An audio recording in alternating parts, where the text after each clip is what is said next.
Why do you feel so anxious when just the thought of speaking in public comes up? Well, I'm going to tell you how to fix that. Look, I know a guy who gets so nervous when he has to speak in public that his palms sweat so bad that he has to hold a handkerchief in each one of his hands while he's speaking. It's crazy. It's one of the weirdest reactions I've ever seen. It's very physiological, it's very real. Most people don't quite have that extreme of a reaction, of course. Probably like you, they feel a little nauseous, a little sick to their stomach. They feel a little lightheaded. They get a little that shortness of breath, something like that. I mean, we've all heard the saying, all of our speech teachers gave us this. I still use it sometimes, that more people, when asked what they're most afraid of, more people will say they're afraid of public speaking than they're afraid of death or something like that. And, having lived for 50 odd years, I'm actually convinced that that's probably true. I've seen people do insanely dangerous and stupid things, and that same person refuses to get in front of a group of people to talk about something that they already know about. So, this is real, folks. Hey, my name's Michael. I've been doing this for over 30 years, either teaching or speaking or communicating in some way, shape, or form. And now I teach it for a living. And I want you to know that this anxiety that comes on people when they're thinking about public speaking is real. And I want to add that it is perfectly normal. I still feel it sometimes. Now, not as much as I used to. I was probably a lot like you were back in the day where I avoided it. I took one speech class in school and I avoided it all the other times. And yet here I am all these years later. I found that in all of my jobs, somehow or other, I was first required to, then just kind of gravitated toward these kinds of roles where I have to communicate. I've done OSHA classes and trained all kinds of people how to do all kinds of things. And I guess I just had to learn how to do it. In fact, when I was hired for my first job when I was 17, I didn't know this until a couple years later. I worked at this restaurant for 7 years, loved it, great job. I was a busboy, and all those kind of roles. And then when I turned 18, I got promoted to be a waiter, and I loved it. In fact, I'd almost rather just do that job right now because when you take the apron off at the end of the day, all your responsibilities is gone. You have a big fat stack of cash. It's pretty nice, but there is a kind of limit to that. But in any case, I was told about 2 years later by my boss that, hey, we didn't almost hire you because you were super shy. You hardly said anything in the interview, and we just didn't know if you're going to work out. And I said, okay, so clearly it worked out. Why did you hire me? And the boss looked straight at my face and said, we only hired you because your brother worked here already, and we knew how good at this job he was. Now, I know you don't know my brother, but my brother has never met a stranger. He can talk to anybody. And I'm not like that. I'm an introvert. He's not. The reality is, that's not what matters when we're trying to communicate publicly. That's not what matters when it's about that anxiety about public speaking. Okay. I still feel it. I especially feel it when I've got a new audience that I haven't spoken to before. So I get new classes all the time. There's always that little bit of anxiety. How's it going to go? Are they going to listen to me? All those kind of questions go through my head, even though I've taught these subjects hundreds of times. Or maybe I'm doing something that is a tough topic, very difficult, and that brings a certain level of anxiety as well. So look, this is real. So the source of this is because public speaking is a kind of performance, but the performance is all you. And no one wants to look bad. No one wants to look like they're foolish. No one wants to come across as being dumb or less than. Everyone wants to put on, their best face. And so I think the real source of the anxiety, I don't think it, I know it. The real source of the anxiety is I don't want to look bad, so I don't want to put myself in this position where I might look bad, or honestly, where there's a good chance that I can look bad. Let's face it, when you're presenting to people and they start asking questions, it can get pretty hairy pretty fast. So I think that's where a lot of this anxiety comes from. So no one wants to look bad. And especially if it's at work, right? You don't want to look bad in front of your peers. You don't want to look bad in front of your bosses. You want to have all the answers. So, again, this is totally normal. The challenge is, the problem is, what does this make us do? What response does a person have? Let's say you're not in a position where you can say no to public speaking, which I think, by the way, is a bad idea.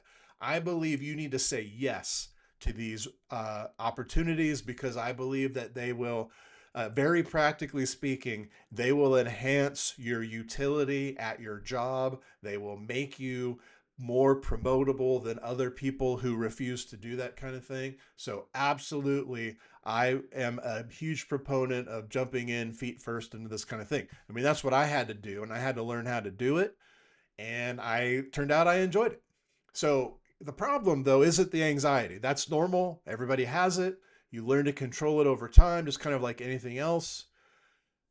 The problem is the typical response. The typical response is really one thing, one kind of big enchilada here is, because I am afraid or anxious to speak, because I don't want to look bad, I'm going to hyper focus on the performance. I'm going to hyper focus on looking good, or how do I look? How do I sound? How do I come across? I want to look smart. I want to look like I know what I'm talking about. I want to impress the bosses, etc., etc. That's where the focus is.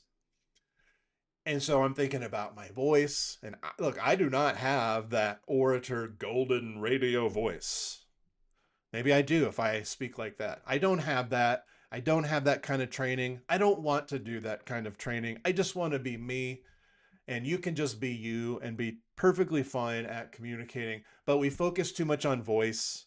We focus too much on posture. Am I standing up straight? What am I doing with my hands? And again, there are all kinds of weird things people do. I see them every day in class. I'm focused on my clothes. What do I look like? How am I dressed? Is my zipper up? And I'm focused maybe on the PowerPoint. I want to make this genius, brilliant slideshow that's super awesome. And this is wrong, and this is unhelpful. This is not where your focus should be. I'm not saying that those things don't have value and don't have merit. They do, but they should not be the number one thing you think about. Those are things that you can think about later, after you've done this other thing that I'm going to tell you about in just a minute. After you have done what you need to do, then you can think about how you look and how you dress and how you sound. And honestly, those things take practice and time. You're not going to fix any of those, except maybe your clothing, in one shot. It takes time to work on those other things. It takes time to do what actually needs to be done to fix this anxiety problem. I want to say this, though, your anxiety is not going to go away. Like I said, I still have it, and I definitely know what I'm talking about, and I'm definitely comfortable in front of a crowd, but it's still there. I use it as energy. I use it to motivate me. So it's not going to make it go away. This is not a drug. This is not a magic pill that you can take and suddenly anxiety is gone. And there are drugs for that. I don't think that's going to help you be a better communicator, though. Here's the fix. Instead of focusing on the performance, instead of focusing on how I look, how I dress, how I appear, how I come across, instead of worrying about that, instead, the number one, and this is by a mile, way to fix the problem of anxiety when you're speaking in public is to focus on the message. It boils down to knowing what you're talking about. And you might say, well, I do know what I'm talking about. Well, that's great. Then you've got half the battle fought already. So you need to, instead of just thinking in terms of, I know what I want, or I know what I'm talking about, I know what I want to say, that kind of stuff, you need to think about the message. What is the message? Focus on the message. See, here's the reality. Here's a dirty little secret, if you want to think of it that way. The message is the thing that's important, not the messenger. So I'm not saying you don't have value, you do, but how many other people can give the same message that you're doing? So it's how you do it, and the message itself is the actual important part that the audience is concerned about. So focus on the message.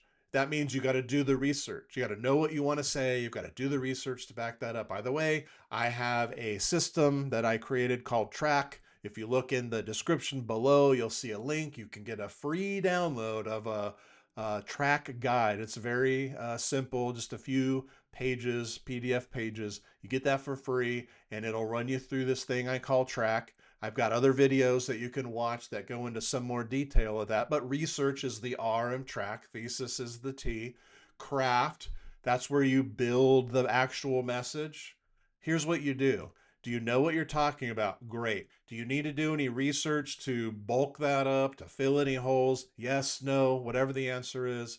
Then you take all that information and you build something with it. You craft a message that is logical, that is sound, and that is easy to be understood. That's your job as the messenger, as the communicator. Your job is to make whatever that message is as easy to understand as possible. That's what you should be spending your time on, not am I breathing at the right time, or am I remembering to not put my hands in my pocket, that kind of thing. Those details almost nobody will notice, especially if your message is good and gets across. They'll be sitting there glad it's not them up there giving the presentation and that it's you. And then they'll have an easy time understanding what you're talking about. And even if you do stumble over your words, and even if you do trip and fall down and stand back up, and even if you do put your hands in your pocket, and even if your voice really isn't that great, it won't matter at all, because your message will have gotten across to your audience. And that is the number one important thing that you're trying to do. And so you do that, and then you practice that a little bit. I know practice is a dirty word. People don't like to practice, but we need to practice. We need to work on these things. So again, the real fix, the typical response, I'm going to hyper focus on my performance and how I look, but the real response should be, I'm going to work on that message. I'm going to know it backward and forward. So I'm going to know what I'm talking about. I'm going to have a plan, and I'm going to know what that plan is. I've practiced it. I've done it in my head. I've said it out loud. If you're lucky enough to have other people around you, do the presentation to them. They may not have a clue what you're talking about, but it doesn't matter. It's for you to practice getting that message across. That's how you deal with anxiety. Now, you're still going to be anxious. So again, this isn't a magic pill. You're going to be anxious. This helps you manage that anxiety. This helps you channel that anxiety, which is energy, into your message. And you've just done all this work, and the bigger the message is, yes, the more work that's going to take, but you've done it all, you know it, you could talk about it, and so all you got to do is execute the plan that you've worked on and practiced, and now you just go up there and you do it. And yes, you're anxious, but you're okay, because you know what the plan is, you know what the message is, you know what the next point is. You've got notes that are going to remind you of the things that you want to say when you forget. All those things will take care of themselves. I promise you, the performance stuff will take care of itself by and large if you have done the work to get a good message. Again, check the link below in the description. You can download my quick track guide to help you through TRACK. That is thesis, research, audience, craft, and know. If you put that system together, use that framework, you will come out with a clear message, because it is clear thinking that leads to clear communication. Thanks, and have a good one.